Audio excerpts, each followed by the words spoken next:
Alright, let's check that's run. See what we're working with. If the buffer doesn't prove, I'll just wait for it's hitting. Yeah, do that. Oh no, it's not actually buffered. Oh. You thought you were going to get your job done for free, weren't you? Yeah. I've got some handouts here for you guys. Just addresses what we're learning today. One for you. One for you. Cheers, There mate. we go, a couple more here. And then one for me so I can remember what I'm doing. Alright. So you don't deserve one. Yeah. Can't be trusted in those things. No. Alright, now. I'm going to be your trainer for today, Adam. Right. You guys are all in the industry at the moment. You second year? Third year? Right, cool. So you're right in your stuff. And how much buffing do you guys do at work? Probably daily. Daily? Yep. Everyone? Oh, not daily for me, I'd say 3-4 times a month. Oh, yeah. Once a week, sort of thing. Yeah, right, cool. And yourself? Minimal buffing. Yeah, you just need to know how to do it in case it comes up. Yeah. There's a lot of people like that. What we're going to go through is we're going to identify the different types of polishes, buffers, and the different applications. We've got to do a quick safety. So we're going to check our area, make sure there's no trip hazards. You don't want to be tripping while you're running a buffer. You'll make a big mess and hurt yourself. Make sure there's all the power leads, no damage to them. We try not to pull that too far up when we're packing away too. When we're dealing with this sort of stuff, always the safety glasses so we don't flick it in our eyes. We'll make sure we've got an eye bath on hand just in case that happens. Other thing is clean rag, in case you get it all over yourself, you can clean it off. Right, now, what we're going to start with is we're going to start with our big sander polisher here. This is probably the most common one that you'll have to use. That's for hull sides, top sides, all sorts of big areas. We need to identify the parts of this buffer. And you guys are all familiar with this. What's this bit called? Pad, yep. This bit? Head. Body. Handle or grip. Trigger. And speed. What's this little button? Lock. Lock. How often do we use that? Yeah, only if you're doing big jobs. Yeah. You want to try not to use a lock if you can. Yeah. You need the opportunity to be able to let go of that trigger whenever you can. Sometimes if it jumps out of your hands, I've had a beauty when I was working on I was resurfacing a catamaran hull for Perry Cats, and I was right up on the top of the combing. I had to reach down one-handed to do this buffing. It was a bit dicey, so I put the lock on, and my lead unplugged itself. So I put the buff down, went and plugged the lead in, jumped off the side and started dancing all over this hole that I just finished buffing. And I had to go do the whole thing again. So that can really catch you out when you're doing that sort of stuff. Now, you can see here, it's getting a bit grubby. Obviously you've got two sides on your buff pad, so you use them both up before you have to clean it. It should have, on a lot of buffs, it has a lock button here. That's just to lock that in place so you can take that buff pad off. If you don't have a lock, you can spin it one way, hit it the other way, and that can come off. But it's been on for a while and it's locked on there. I don't have the spanner right now, but spanner goes in, undo that, take it for a wash. How do we wash the pad? Water. Yep. We use water, sometimes you can use detergent or to break up. Yep. I've seen people put it on washing machine. Yeah, you can do it on general. Like we get all ours and put away like towels, I'll take them home. Oh yeah, towels and stuff, but I've seen Yeah, people with the put pads. them in there. Yeah, with the pads. Yeah, I used to work for from my father-in-law. He was a contractor for Riviera. Yep. He had a whole cupboard full of dirty bucks. Right? The guys there just used to use them up, chuck them on the floor, and he'd put them in the cupboard. One of their guys was moving out of a rental property.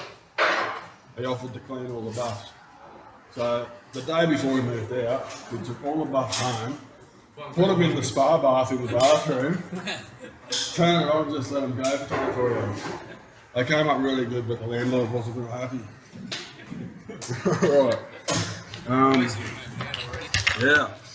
So that's Imagine that, you hop in the bath and it's just all Just slippery gel out. coat. It's just gel coat. and just grit everywhere. Beautiful. Now this one here, mini buff. Same principles as the other one. We just take our pad off like that to clean it. And again, pass of the buff, pad, head, Body, grip, handle grip. trigger. What's going on with this trigger? Why can't I push it? Trigger lock. Trigger lock, that's a safety. You push that up, it'll go straight down like that. This one's pneumatic. How do we make sure that we maintain that? Oil it. That's right. Just drop of oil in there at the start every day. Start every day, Too just much oil and you just go one through drop. the job. Come down the hairline. Yeah. What was that you were saying? Oh, if he was saying every use, but saying if you end up putting too much oil in them, they come out when you fire and all the excess air comes out. You Perfect. oil all over your jobs. Perfect, exactly. Too much oil, it will come out the exhaust all over your job and make a mess. I tend to just put one drop in at the start every day, Yeah. and that's fine. Same again, take that off, clean it up in some water, maybe some detergent. How do we dry them? I just use sun dry and I leave it in the sun. I just wait for it to all the water to come off. It's still damp. It's better for the job. Yeah, usually you can hang them up, get rid of the excess water, or give them a shake. But when you want to wring them out to get a nice finish on your job, Oh, put you it on just the chuck it bath, on, yeah. turn it up high, and just face it away from you. Spray somewhere outside, it's not gonna make a mess. You don't want to do that inside a finished product. Yeah, my boss got me to that once on my first few days. He's like, "What's the weather look like?" He put it right underneath me. And just like, turned it on. Raining now, I think. Yeah, it went all up in my face. Beautiful. That apprentice love. Yeah. Raining now. Now this one here is a die grinder. I don't have the actual bit for it, but have you ever seen a bit that goes in that for polishing? Yeah. I haven't seen- They are available. You can get them. You can get them in the wool finish, or you can get the sponge ones. And you can get a variety of shapes. So you can get your round ones or pointy ones. Really good for getting into corners. You will never get into a corner with one of these. It'll leave you with a circle Or burn. going into each corner. Yeah. And if you hit inside that edge, that inside edge is going to leave a big burn, just like you said. Again, maintenance with these. It's just the spanners that we use for our die grinder. That shaft comes out, you go wash it, put it back on. So that's your die grinder. Again, drop of oil start every day, and it's got the safety trigger again. Right, now, with this buff here, can you tell me what's a good speed for that? Out of 1 to 10, 10 being the fastest, what would you choose to start buffing with? Oh, yeah, I'm about 4 to 5 starting off, Yep. depending. Yeah. Alright, I'd usually start on the lowest, just to spread the buff out. Yeah, see, I go with the tap method where you just tap it around and then sort of go, Yeah. but yeah, whatever. But if I've done a few drops around the place of some compound, and I'll stick to a 2 foot by 2 foot area, Yeah. and in that area, I'll put on the lowest speed, and I'll just do one pass around the whole area. Yep. Spreads it out, gets your buff pad nice and moist. Then I'll turn it up, and I'll start working it in. Put a bit of pressure behind it, just for that first cut. Make sure you go in all directions. After that first cut, we turn it up a little bit. We've all got it spread out. Turn it up a bit and loosen up your pressure on there. You just want to start polishing it after that. First cut is where it's doing the scratching. It's getting those scratches out by putting small scratches over the top of it. So you want to loosen up your grip on that. Now, can you tell me anything about the angle you should have on your buff? Oh, it's like 20 degrees or something. Just enough to get the pad sort of biting, but not where you're right angling it in. Sort of thing. Right. What I like to do is when I start buffing, completely flat. Yep. That spreads it all out and it gets it all over the buff pad, and it gives you the biggest sort of area you can scratch with. If you want to work a certain area, you can lean on it a little bit on one side. That'll put the pressure just on that part of the buff. You can get a bit more of a localized sort of area there. Again, when you're doing that, work small and then work bigger and bigger. Spread it out. That way you don't end up with one part that's overcooked. Now, what do we know about pressure on a buff? Yeah, it's sort of medium heavy if you're cutting, but yeah, you want to push it after that. So Yeah, so start medium heavy, lighten up towards the end of it. What can you think of that might happen if you stay in one spot or if you've got your pressure too hard? Heat up. Heat it up, Heat up. What's the issues with heat? Oh, you can get a hazy finish on it usually. Burn it as well. Yeah, you can. There's three things that can happen. You can get your hazy finish. You can actually burn your gel coat. It'll start turning yellow and brittle. And you'll have to repair the whole area again. Another thing that I've seen that happens a lot is if there's any air voids behind there. If you've got a bit of dry glass between your gel coat and your tie layer, any bits of air in there, when they heat up, they'll expand. And you'll end up with a bubble that'll either crack or sink back down, but it'll delaminate. And it'll just start that process spreading. And you'll have to take all that gel coat off in that area, bog it, clear it, respray it, go through your bits, rebuff. Yeah. Horrible process. All good reasons why we don't lean on the buff too much. Excuse me, I'm just going to drink some water. Got a frog in my throat. Hey? I don't know, you're talking to Ray. Ray, I'll do this. Yeah, Ray. Alright, now we've gone through the processes with the large buff, with the mini buff. Much the same, but what was the application for this big? Why would we use this instead of the big one? Smaller jobs like what I'm doing now. Yeah.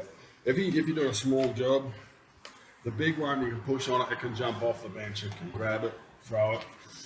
Smaller jobs, and also to get into tighter corners. You know, that's an unfinished area, obviously, but I can get further into that corner with a smaller buff. And then, smaller again, you can get in with your die grinder buff.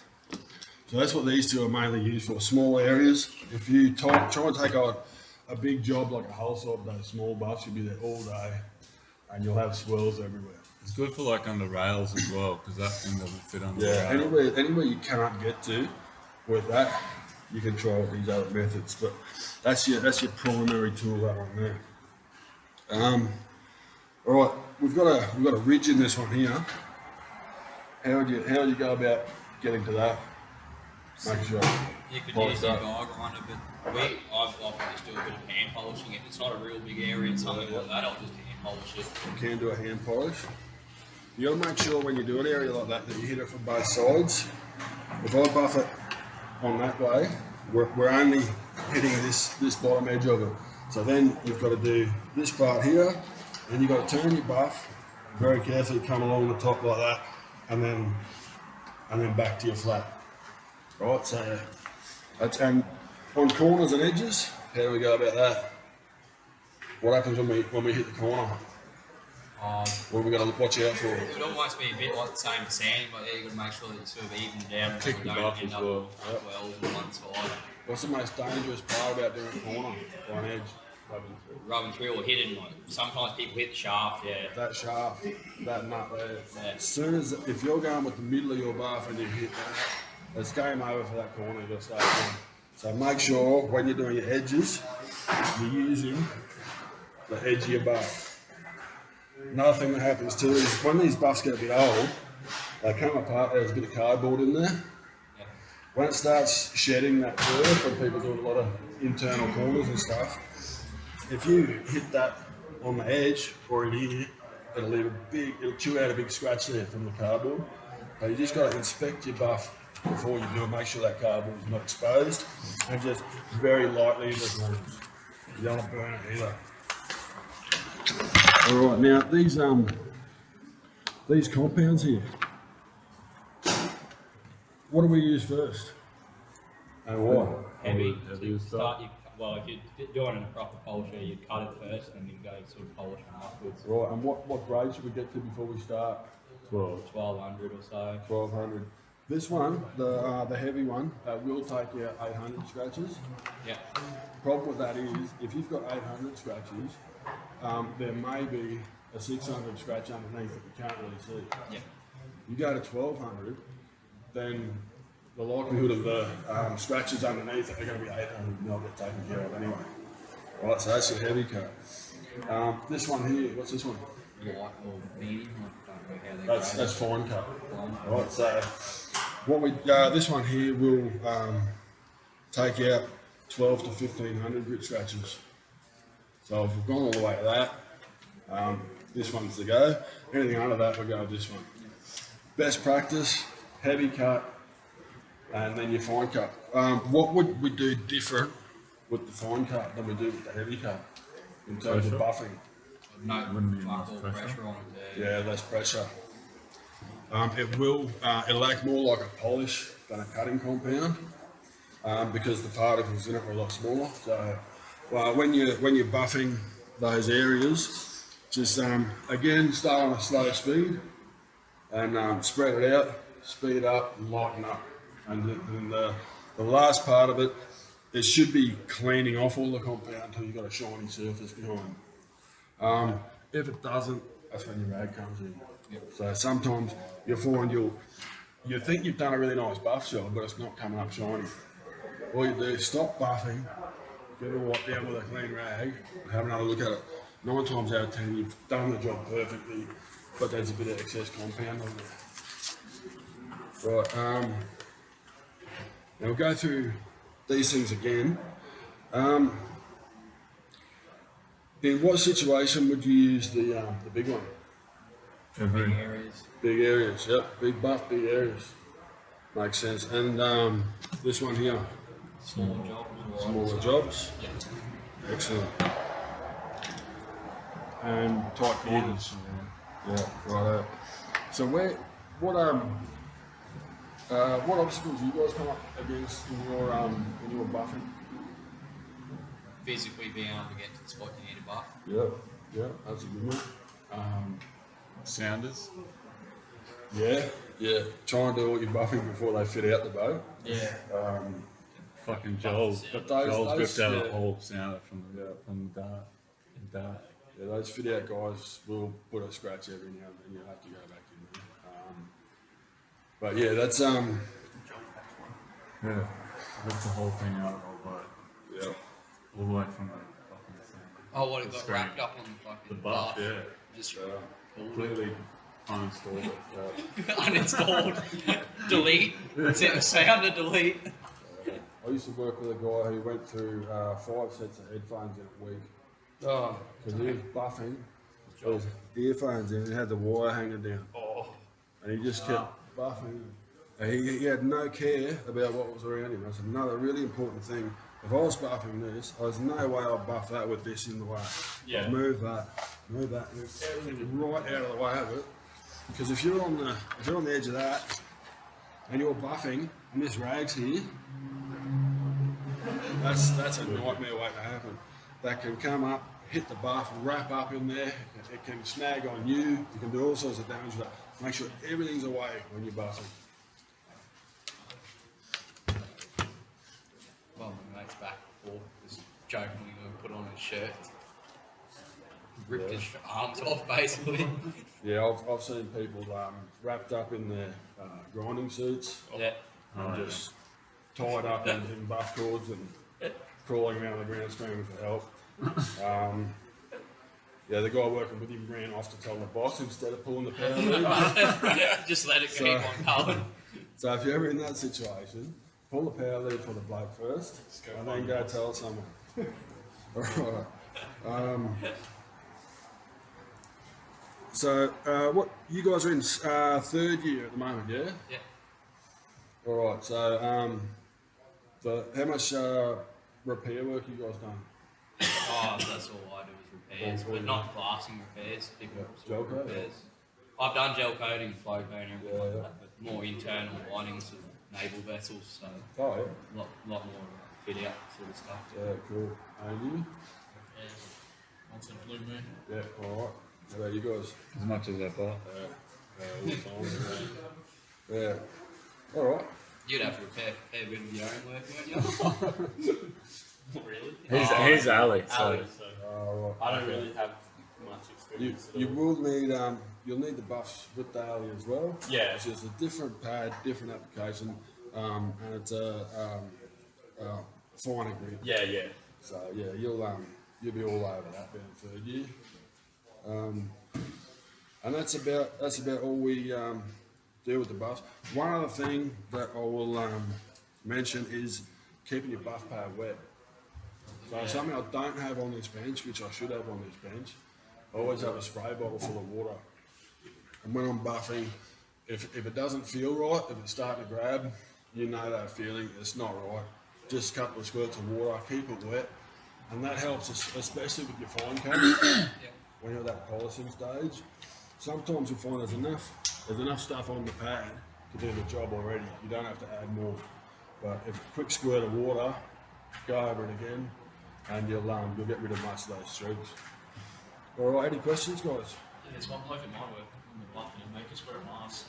It's not a question. How's that a question? I don't know what it is, Your but question. Yeah. Should he wear a mask? should we? Yeah. Your PPE is all it's at your own discretion and the discretion of your boss, your supervisor. The legal requirements are they have to provide it, right? So they have to have a mask for you, they have to have earplugs or ear masks for you, they have to have safety glasses. If they don't provide those, they're in breach and they won't be insured should something go wrong, right? You guys will still get your workers' comp because it wasn't your fault.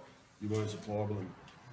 If you are supplied with them and you choose not to wear them, then it's on you if you get it. So, I mean, sometimes this stuff, especially when you've got a new pad and you're buffing all day, you'll get that fluff up in your nose all day. It'll drive you crazy. So, sometimes we do put on a face mask just to stop you getting all that stuff in your face. The fumes from it aren't toxic, so you know, and the particles aren't small enough that they're going to come up and breathe in. Just don't open your mouth and it starts fucking Yeah. splatting. No, Oh, you done that before, have you, Corey? You're more likely to get splattered with compound than you are anything else. It fucks your eyes up though. Oh, It can get in your eyes and it's worse than seeing at the beach. Yeah, it's It's pretty. wet, you can't walk. Yeah, you can't just blink it out. That's It's like where- a covered layer. Where this comes in. Alright, so make sure you've got that eye bath somewhere near you or you know where the eye wash station is. Alright guys, you all happy with that? You learned something today? Yeah. Alright, awesome. Thanks for that. Cheers, cheers, Dan. See you later. Nah, you get hold of those, mate. Oh, you can keep me on. I've got heaps of them.